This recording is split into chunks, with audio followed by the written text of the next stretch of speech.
Ayun guys, nandito tayo sa project ng Montera Verde 2. So ito yung site, nakikita niyo sa likod ko. Ayan, nakikita niyo sa likod ko. Ayan. Ayan yung ginagawang ongoing construction. So wala pa silang model unit dito, kaya hindi pa natin makikita. More on land development pa lang. Pakita ko sa inyo. Ayun yung sa malayong yan, lahat yan. Yan yung development ng kanilang area. Yan. Kita nyo? Oh.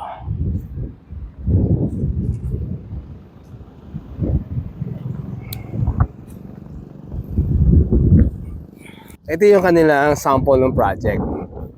Ayan Montera Verde 2. Ayan.